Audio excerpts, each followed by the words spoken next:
तो hi friends, welcome है आप सभी का। नमस्ते, जोहार, रिलैक्स, आराम से। देखिए, आप लोग सेमेस्टर 6 तक आ गए हैं, भटकते भटकते सेमेस्टर 6 तक पहुंच गए हैं। ठीक है। अब कोल्हान यूनिवर्सिटी चाईबासा सेमेस्टर 6 का फॉर्म फिलअप का डेट आ गया है। चलिए जानते हैं, समझते हैं कि इस फॉर्म फिलअप में किस किस का कितना फीस लिया जाएगा, कब तक फॉर्म फिलअप करना है, एग्ज़ाम की डेट कब तक हो सकती है। ठीक है। तो सेमेस्टर 6 ये हो गया arts, science, commerce and vocational सभी के लिए। ठीक है। यहाँ पे बोला गया है, एक एक वर्ड को हम लोग पढ़ेंगे, आसानी से समझने का प्रयास करेंगे। देखिए, एतद द्वारा सभी महाविद्यालय यानी कि कॉलेज के प्रिंसिपल, ठीक है, प्राचार्य, प्रभारी प्राचार्य और परीक्षा नियंत्रक सबको बोला जा रहा है। क्या बोला जा रहा है कि FYUGP 6th सेमेस्टर परीक्षा 2025 के परीक्षा फार्म आवेदन करने से संबंधित ये शुल्क दिया गया है नीचे में और डेट दिया गया है, इसको ध्यान से पढ़िए। सबसे पहले ऑनलाइन फॉर्म भरा जाएगा, कब से कब तक? तो 16 मार्च से लेकर के 25 मार्च तक आपका ये ऑनलाइन फॉर्म भरा जाएगा विथआउट लेट फाइन, बिना कोई विलंब शुल्क के। ठीक है, आप ऑनलाइन फॉर्म भर लेंगे 16 मार्च से 25 मार्च के बीच में और आपको भर लेना है। ठीक है। 16 मार्च को शुरू होता है, उसी टाइम आपको 24 मार्च से पहले हर कोई फॉर्म को फिलअप कर लीजिएगा। ठीक है।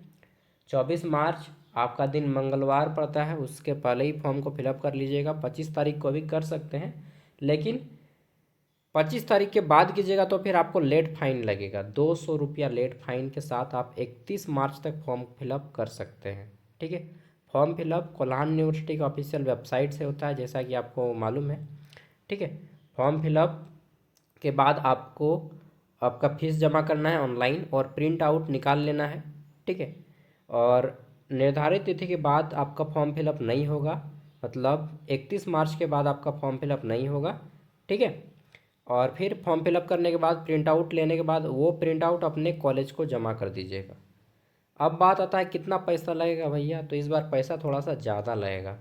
अगर आप आर्ट्स के कैंडिडेट हैं, मतलब BA BCom, सॉरी, आर्ट्स के कैंडिडेट हैं, BA वाले, ठीक है, या कॉमर्स के कैंडिडेट हैं जिनका प्रैक्टिकल सब्जेक्ट नहीं है, नॉन प्रैक्टिकल, जैसे कि हिस्ट्री में प्रैक्टिकल नहीं होता है, पॉलिटिकल साइंस में प्रैक्टिकल नहीं होता है, इकोनॉमिक्स में प्रैक्टिकल नहीं होता है, हिंदी में प्रैक्टिकल नहीं है, इंग्लिश में प्रैक्टिकल नहीं है, सोशियोलॉजी में प्रैक्टिकल नहीं है, तो इन सबको नॉन प्रैक्टिकल सब्जेक्ट कहा जाता है। तो जितने भी नॉन प्रैक्टिकल सब्जेक्ट हैं उनका लगेगा 1110 रुपया। कितना? 1110 रुपया। हाँ भैया, 1110, 1110, 1110 रुपया लगेगा BA, सिंपल BA वालों का, नॉन प्रैक्टिकल वालों का। ठीक है। क्या क्या है फीस इसमें, ये भी बता देता हूँ। 100 रुपया है आपका एग्ज़ाम फीस। ठीक है। लेवी फीस है आपका 260 रुपया है। मार्क्स, 1 मिनट, मार्कशीट फी होगा ये, मार्कशीट का फीस लिया जा रहा है 50 रुपया। ठीक। और ये क्या है आपका, प्रो सर्टिफिकेट फीस, ये है आपका प्रोविजनल सर्टिफिकेट का पैसा लिया जा रहा है 100, और डिग्री सर्टिफिकेट का 600। देखिए सब में देखिएगा कि ये प्रोविजनल सर्टिफिकेट ये क्या होता है और ये डिग्री सर्टिफिकेट ये क्या होता है। इसका आपका 100 और 600 रुपया लिया जा रहा है। ये क्या होता है भैया, देखिए मैं आपको प्रैक्टिकली समझाता हूँ, बहुत आसानी से आप समझ जाएंगे। और आप ग्रेजुएशन का आज आपको मैं अपना मार्कशीट भी दिखाऊंगा। ठीक है। और ये सब मिला के 1110 रुपया हो जाता है। अगर कोई प्रैक्टिकल सब्जेक्ट है तो प्रैक्टिकल में यहाँ पे 50 रुपया एक्स्ट्रा ऐड होता है। ठीक। और एग्ज़ाम फीस 10 रुपया एक्स्ट्रा ऐड होता है। लोकल लेवी फीस 10 रुपया एक्स्ट्रा ऐड होता है। तो प्रैक्टिकल जो आर्ट्स के कैंडिडेट है, जैसे कि जियोग्राफी हो गया, साइकोलॉजी हो गया, होम साइंस हो गया, ठीक है, इनको लिया जाएगा 1180 रुपया। ठीक है। ऑनलाइन इतना पैसा कटेगा आपका। जो साइंस BSc के कैंडिडेट हैं आपको लगेगा 1200 रुपया, 20 रुपया ज़्यादा। ठीक है। इसमें 10 रुपया ज़्यादा लिया जा रहा है, और 10 रुपया ज़्यादा आपका किस में लिया जा रहा है, तो 10 रुपया इसमें ज़्यादा है और किस में ज़्यादा है जी, कहाँ से आपका हो गया 20 रुपया ज़्यादा? 650, 50, 70, 30, 80, 70, 10, 80। अच्छा, इसमें 20 रुपया ज़्यादा है आपका, सॉरी, एग्ज़ाम फीस में आपका 20 रुपया ज़्यादा है, तो आपका 1200 रुपया हो जा रहा है। ठीक है। अब आ जाता है वोकेशनल वाले, वोकेशनल जिसमें बीबीए कर रहे हैं, कोई बीसीए कर रहे हैं, या आईटी या मास कम्युनिकेशन कर रहे हैं, उनको लगेगा 1450 रुपया। इनका एग्ज़ाम फीस ज़्यादा है, 600 रुपया ज़्यादा है, बाद बाकी सब समझ गए। तो जो सिंपल आर्ट्स के कैंडिडेट हैं, नॉन प्रैक्टिकल, उनको 1110 रुपया। जो आर्ट्स के प्रैक्टिकल वाले सब्जेक्ट हैं उनको 1180 रुपया। जो बीएससी के स्टूडेंट हैं उनको लगेगा 1200 रुपया, ठीक। और जो वोकेशनल वाले हैं 1450 रुपया। कॉमर्स वाले भी इसी में आएंगे, 1110 वाले में, ठीक है। ये 12 मार्च को साइन होके कल रात 13 बजे तक, सॉरी 13 तारीख को आ गया था। अब मुझे एक्चुअली टाइम नहीं मिल पा रहा है, इस कारण मैं आप लोग का वीडियो लाने में डिले किया। अब बात आता है भैया, ये बता दीजिए कि ये 600 रुपया और 100 रुपया क्या फ़ीस है। प्रोविजनल सर्टिफिकेट और ये डिग्री सर्टिफिकेट क्या होता है। देखिए, आपको मालूम है कि एनईपी, नेशनल एजुकेशन पॉलिसी, इसको मैं फेस दिखा के बात करता हूँ। देखिए, जब आप ग्रेजुएशन कर रहे हैं, ठीक है, तो ये तो आपका FYUGP कहला रहा है, 4 साल का ग्रेजुएशन। लेकिन आप 3 साल के बाद निकल सकते हैं, एग्जिट कर सकते हैं। 3 साल के बाद अपने मन से आप इसको छोड़ सकते हैं। क्या आप 3 साल के बाद, मतलब सेमेस्टर 6 के बाद निकल जाएंगे, तो क्या आपका डिग्री काम देगा? हाँ, आप किसी भी फील्ड में जाइए, आपका डिग्री ग्रेजुएट आप कहलाएंगे, ठीक है। तो आप 3 साल के बाद निकल सकते हैं, सब हम फॉर्म भर सकते हैं। हाँ भैया, आप सब फॉर्म भर सकते हैं यार, आप 3 साल के बाद निकल सकते हैं। इसीलिए आपका सेमेस्टर 6 में पैसा लिया जा रहा है, क्योंकि मैक्सिमम बच्चे सेमेस्टर 6 के बाद एग्जिट कर देंगे ग्रेजुएशन को और निकल जाएंगे। फिर 4 साल वाले ग्रेजुएशन अगर करना चाहेंगे तो हाँ, वो किन के लिए फ़ायदा है ये चीज़ जान लीजिए।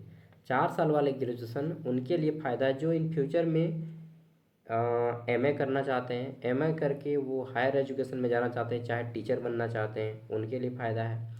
या फिर जो एमए, एमकॉम, एमएससी करके पीएचडी करना चाहते हैं, ठीक है। कुल मिला के अगर आप टीचिंग लाइन में जाना चाहते हैं, हायर एजुकेशन में जाना चाहते हैं, तो ही आपको एमए, एमकॉम, एमएससी करना चाहिए। उसमें आपका 1 साल का हो जाएगा, या बीएड करेंगे तो 1 साल का हो जाएगा, समझ रहे हैं। जो 4 साल का ग्रेजुएशन करेगा उनके लिए 1 साल का होगा।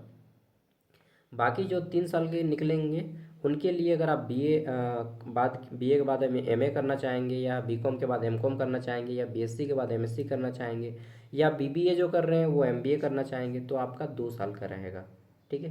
कितना? 2 साल का, 2 ईयर का, अगर आप 3 साल में निकल जाते हैं।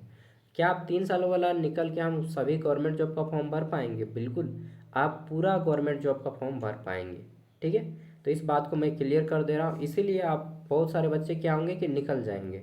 सेमेस्टर 6 के बाद एग्जिट का एक फॉर्म आएगा आपके वेबसाइट पे, जब आपका सेमेस्टर 6 का एग्ज़ाम हो जाएगा, रिजल्ट आ जाएगा, उसके बाद एक एग्जिट का फॉर्म आएगा आपके वेबसाइट पे, ठीक है, कोल्हान यूनिवर्सिटी की वेबसाइट पे। और उसमें लिखा होगा कि exit form for semester 6 student. जो सेमेस्टर 6 के बाद निकलना चाहते हैं वो बिल्कुल निकल सकते हैं। वो फॉर्म जमा कीजिएगा कॉलेज में, तो आप फिर सेमेस्टर 6 के बाद सर्टिफिकेट आपको दे दिया जाएगा ग्रेजुएशन का।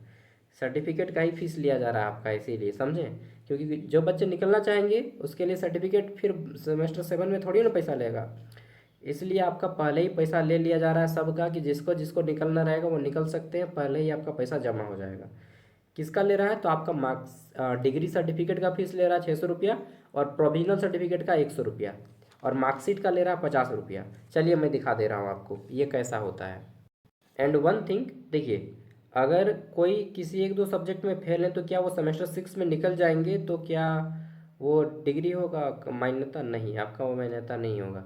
अगर आप एक या दो सब्जेक्ट में क्रॉस किए हैं तो जब तक से वो पेपर आपका एग्ज़ाम क्लियर नहीं हो जाएगा तब तक से आपका डिग्री का कोई वैल्यू नहीं है, ठीक है।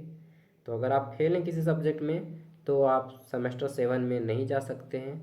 इवन आप क्या कर सकते हैं, आपका डिग्री भी वैलिड नहीं रहेगा। वैलिड तभी माना जाएगा आप सभी सब्जेक्ट में पास होंगे तो क्या करना होगा, अगर आप फेल हैं तो आपको वो बैक वाला पेपर क्वालिफाई करना होगा। अदरवाइज आपके मार्कशीट में लिखा जाएगा NCL। NCL मार्कशीट में लिखा जाएगा, मतलब वो मार्कशीट आपका कोई काम का नहीं है, ठीक है। तो अगर आप फेल हैं तो ऐसा हो सकता है। दूसरी बात, अगर आप सेमेस्टर 7 में जाते हैं, ठीक है, क्या है कि मेरा आँख थोड़ा सा ज़्यादा मोबाइल देखने से होता है, ठीक है। तो अगर आप सेमेस्टर 7 में जाना चाहते हैं तो पहले ये प्रावधान था कि आपके पास 75% मार्क्स होने चाहिए। कितना? 75% मार्क्स होना चाहिए। सेमेस्टर 1 से 6 तक के नंबर को जोड़ के, सेमेस्टर 1 का, 2 का, 3 का, 4 का, 5 का, 6 का, सबको जोड़िए। 75% मार्क्स अगर होता है तब जाके आप 3000 टोटल नंबर का एग्ज़ाम हुआ है आपका, सेमेस्टर 6 तक 3000 तक का एग्ज़ाम हो जाएगा। 3000 में अगर आप 75% मार्क्स लेते आएंगे, ठीक है, तो आप कहाँ जाएंगे, सेमेस्टर 7 में। ऐसा प्रावधान है। हो सकता है इस प्रावधान को कुछ ऐसा कर दिया जाए कि हर बच्चा दे सकता है सेमेस्टर 7 का, रिसर्च कर सकता है, ऐसा प्रावधान है। लेकिन हो सकता है कुछ थोड़ा बहुत चेंज होगा, अगर चेंज होता है तो बता दिया जाएगा। लेकिन मैं कहूँगा सेमेस्टर 6 के बाद निकल जाओ यार, ठीक है, कंप्लीट हो जाएगा, नहीं तो फिर अभी और 1 साल लग जाएगा, ठीक है। बाकी जो लोग वास्तव में अगर आप टीचर बनना चाह रहे हैं, ठीक है, बीएड करना चाह रहे हैं या एमए करना चाह रहे हैं, तो आप कंटिन्यू कीजिए। और अगर आप नहीं करना चाह रहे तो मैं कहूँगा निकल जाओ पहली फुर्सत में। अब चलिए मैं दिखाता हूँ आपको किस तरह से प्रोविजनल सर्टिफिकेट रहेगा, मार्कशीट रहेगा, ठीक है। जैसे मेरे सपने चले मन मेरा भी, गाना गाने का मन कर रहा है। तो देखिए ये है मेरा सर्टिफिकेट, मार्कशीट सेमेस्टर 6 का। ऐसा ही आपका भी आएगा। विनोद बिहारी महतो कोयलांचल विश्वविद्यालय धनबाद से मैंने बीए किया है कंप्लीट अपना, ठीक है। मेरा सेशन था 19 से 22 सेशन, 3 साल का ग्रेजुएशन होता था उस टाइम पे। और इस तरह से आपका आएगा सेमेस्टर 6 का मार्कशीट, ये इस तरह से है। देखिए मैं यहाँ पे आपको दिखा दे रहा हूँ, ठीक। जैसे सेमेस्टर 1 का यहाँ पे semester, first semester, second semester, third semester, fourth semester, fifth semester, six semester, एक ही को मार्कशीट में सबका जोड़ के बता दिया गया है, ठीक है। और यहाँ पे सबसे ऊपर में सेमेस्टर 6 का जो रिजल्ट है ये इसी मार्कशीट में जोड़ दिया गया है। सेमेस्टर 1 से 6 तक का भी और 6 का भी, ये वाला बड़ा मार्कशीट आता है और इसमें 6 का ऊपर में है रिजल्ट, और नीचे में सेमेस्टर 1 से 6 तक का केवल मार्क्स जोड़ दिया गया है, ठीक है। यहाँ पे देखिए लिखा हुआ है कंसोलिडेटेड मार्क्स स्टेटमेंट, ठीक है। तो ये कंसोलिडेटेड एरिया, मेरा प्रोनाउंसिएशन ये वर्ड सही से नहीं हो रहा है, ठीक है, कंसोलिडेटेड। तो इसमें इस तरह से लिखा रहेगा आपका टोटल, यहाँ पे कोर पेपर जो आपका ऑनर्स पेपर है वो यहाँ पे रहेगा आपका इस तरह से, और टोटल मार्क्स ऑब्टेन लिखा रहेगा। और ये टोटल मेरा जैसे कि 1697 नंबर है, 2400 का एग्ज़ाम हुआ था और मेरा आया है 1697 नंबर। आपका 3000 नंबर का एग्ज़ाम हो जाएगा सेमेस्टर 6 तक, आप कितना नंबर लाएंगे यहाँ पे लिखाएगा। CGPA देखिए मेरा 7.49 है, और सेमेस्टर 7 में जाने के लिए आपका मांगता है 7.50 समझ रहे हैं। तो अगर मैं होता तो मैं भी नहीं कर पाता इतना। और क्लास यहाँ पे लिखाएगा रिजल्ट फर्स्ट क्लास, ठीक है। तो ये इसको बोलते हैं मार्कशीट। ये मार्कशीट का 50 रुपया लिया है। ये है प्रोविजनल सर्टिफिकेट। देखिए यहाँ पे लिखा है प्रोविजनल सर्टिफिकेट। प्रोविजनल मतलब होता है अस्थाई। क्या होता है? अस्थाई, ठीक, जो अस्थाई नहीं है। प्रोविजनल सर्टिफिकेट आपका तब तक काम देता है जब तक कि आपका डिग्री सर्टिफिकेट नहीं आता है। डिग्री सर्टिफिकेट जिसको ओरिजिनल सर्टिफिकेट या मूल प्रमाण पत्र कहते हैं, ठीक है। तो यहाँ पे इस तरह से रहता है आपका, सबसे ऊपर में हेडिंग रहेगा यूनिवर्सिटी का, ठीक। तो कोल्हान यूनिवर्सिटी चाईबासा आपका लिखा रहेगा, फिर लिखा रहेगा this is to certify that, आपका नाम रहेगा, ठीक है, रोल नंबर रहेगा, रजिस्ट्रेशन नंबर रहेगा, फिर आपका कॉलेज का नाम रहेगा, ठीक है, pass the bachelor of arts, bachelor of commerce, bachelor of science या वोकेशनल कोर्स जो भी रहेगा, ठीक है। जैसा कि मेरा पॉलिटिकल साइंस है, political science core under session यहाँ पे लिखा रहेगा, एंड पासिंग ईयर लिखा रहेगा फर्स्ट क्लास, ठीक है। इसका लिया जा रहा है 100। और मूल प्रमाण पत्र कौन सा है? डिग्री सर्टिफिकेट, वो आपका 1 साल बाद आता है, ठीक है।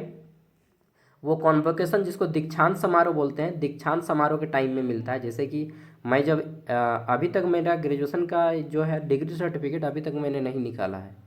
600 रुपया मैंने भी जमा किया है, लेकिन वो कॉन्वोकेशन बोलते हैं दीक्षांत समारोह, ठीक है, जिसमें राज्यपाल आते हैं और आपको अपने हाथ से डिग्री सर्टिफिकेट देते हैं, ठीक है, फ़ोटो खिंचवा के। तो स्टेज में जाके आपको दिया जाता है, उसको बोलते हैं दीक्षांत समारोह, कॉन्वोकेशन। उसमें आपको मिलता है डिग्री सर्टिफिकेट। तब तक से, जब तक से डिग्री सर्टिफिकेट नहीं मिलता है तब तक से ये प्रोविजनल सर्टिफिकेट आपका काम आता है, ठीक है, डिग्री सर्टिफिकेट के स्थान पे। इसीलिए इसको अस्थाई बोला जाता है। ये अस्थाई है। जब आपको डिग्री सर्टिफिकेट मिल जाता है तब इसका वैल्यू ख़त्म हो जाता है, ठीक है। तो ये ग्रेजुएशन का डिग्री सर्टिफिकेट अभी तक मैंने भी नहीं लिया है ठीक है। चलिए, हालांकि पेमेंट मैंने भी कर दिया, बट निकालने हमको यूनिवर्सिटी जाना होता है। मैंने यूनिवर्सिटी भी गया था बट नहीं निकाले अभी तक, ठीक है। जब मैंने एमए किया तो एमए का डिग्री सर्टिफिकेट हम लोग को मिल गया था तुरंत, क्योंकि हम लोग का कॉन्वोकेशन हुआ दीक्षांत समारोह। जैसे कि मैंने वही दिखा दे रहा हूँ, एमए मैं इग्नू से किया हूँ, Indira Gandhi national open university, ठीक। और एमए का हमको ज़्यादा अच्छा लगा यार, ये टाइम पे हमको कंप्लीट कर दिया एमए सब कुछ अच्छे से। यहाँ पे देखिए यही होता है डिग्री सर्टिफिकेट, इस तरह से रहता है आपका, ठीक है। देख लिए। बाकी और कुछ आता है क्या? हाँ, और एक चीज़ मिलता है आपको जब आप निकल जाएंगे, ठीक है, ग्रेजुएशन से, तो आपको मिलेगा एक सीएलसी सर्टिफिकेट। इस तरह से देखिए आपका रहेगा कॉलेज लिविंग सर्टिफिकेट, ये आपको कॉलेज में मिलेगा, ठीक है। कॉलेज लिविंग सर्टिफिकेट आपको एक कॉलेज में मिलेगा, ये कॉलेज में, जिसको हम लोग टीसी बोलते हैं या सीएलसी बोलिएगा, ठीक है। टीसी को ही सीएलसी बोला जाता है, कॉलेज लिविंग सर्टिफिकेट। और एक मिलता है कैरेक्टर सर्टिफिकेट, जिसका कोई वैल्यू नहीं, कोई काम नहीं है, ठीक है। और ये प्रोविजनल, समझ गए? हाँ, तो ये जो सीएलसी अब निकलने जाएंगे ना कॉलेज, तो कॉलेज इसका अलग से पैसा लेगा आपको। जब आप सेमेस्टर 6 के बाद निकलने जाइएगा सीएलसी, मान लीजिए आपको सीएलसी निकाल के रख लेंगे अपना टीसी, तो उसका अलग से पैसा लेगा, 500 रुपया, 300 रुपया, अलग अलग कॉलेज का अलग अलग चार्ज है। समझ गए होंगे पूरी बात कि मैंने क्या समझाना चाहा है, किसका किसका फीस लिया जा रहा है आपको। तो अभी आपको फीस लिया जा रहा है ये वाला प्रोविजनल सर्टिफिकेट का 100 रुपया, और डिग्री सर्टिफिकेट जिसको मूल प्रमाण पत्र बोलते हैं, जो एक साथ बाद मिलेगा 1 साल बाद, उसका 600 रुपया। समझ गए? क्योंकि मैक्सिमम बच्चे सेमेस्टर 6 के बाद निकल जाएंगे। उम्मीद है कि सारी बातें आपकी क्लियर हो गई होंगी। अब बात आता है कि भैया हमारा एग्ज़ाम कब होगा। अरे भैया इसका क्लियर कट आंसर तो मैं नहीं बता पाऊँगा ना, ठीक है। फिर भी एक अनुमान है कि आपका एग्ज़ाम अप्रैल तक हो जाएगा, ठीक है। अप्रैल महीने में स्टार्ट हो जाएगा, ऐसा उम्मीद है, ठीक है। क्योंकि आप लोग का जल्दी जल्दी कोर्स कंप्लीट कराने का फोर्स बन रहा है, ठीक है। थैंक यू, बाय, मिलते हैं अगली वीडियो में। और सिलेबस अभी तक ऑफिशियल वेबसाइट पे पूरी अच्छी तरीके से अपलोड भी नहीं हुआ है यार, तो अगर आएगा, टाइम मिलेगा तो मैं ज़रूर